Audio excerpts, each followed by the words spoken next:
ऋषि भृंगी भगवान शिव के बहुत बड़े भक्त होते हैं। भगवान शिव उनकी भक्ति से प्रसन्न होकर उन्हें कैलाश पर्वत पे ही रहने और कभी भी आने जाने का वरदान देते हैं। ऋषि भृंगी भगवान शिव के इतने बड़े भक्त होते हैं और उन पे इतना अधिकार समझते हैं कि वो अपने और भगवान शिव के बीच में किसी को भी पसंद नहीं करते, यहाँ तक कि माँ पार्वती को भी नहीं।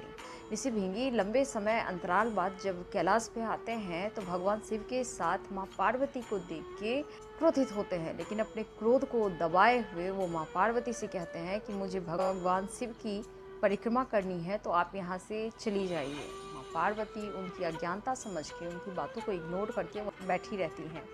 तब ऋषि भृंगी एक मक्खी का भेष बना के भगवान शिव की परिक्रमा करके निकल जाते हैं। दूसरे दिन भी यही होता है। उस दिन ऋषि भृंगी एक सर्प का रूप धारण करके परिक्रमा करके भगवान शिव की निकल जाते हैं।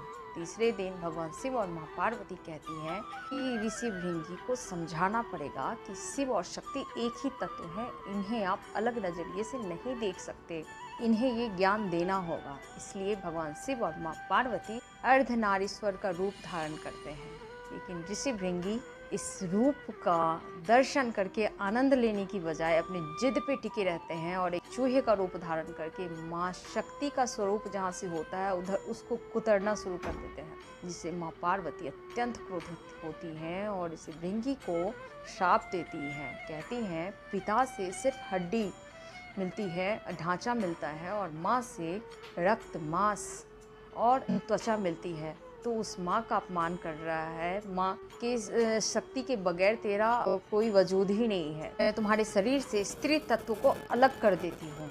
और माँ पार्वती के श्राप देते ही ऋषि भृंगी एक हड्डी का ढांचा बन के नीचे गिर जाते हैं और तब वो भगवान शिव और माँ पार्वती से क्षमा याचना करते हैं। उन्हें समझ में आ जाता है कि शिव शक्ति एक ही तत्व है, इन्हें अलग नज़रिए से नहीं देखा जा सकता। माँ पार्वती ऋषि भृंगी से कहती है कि मैं तुम्हें फिर से ठीक कर देती हूँ। तब ऋषि भृंगी का ये कहना होता है कि माँ मुझे इसी प्रकार रहने दीजिए, ताकि मुझे देख के उन अज्ञानियों को भी ज्ञान हो जाए कि शिव और शक्ति को अलग नज़रिए से नहीं देखा जा सकता, इन्हें कभी अलग नहीं किया जा सकता, ये एक ही हैं। तब भगवान शिव ऋषि भृंगी को तीसरा पैर देते हैं, जिससे वो खड़े हो सके और एक जगह से दूसरी जगह जा सके। जय अर्धनारीश्वर। हर हर महादेव।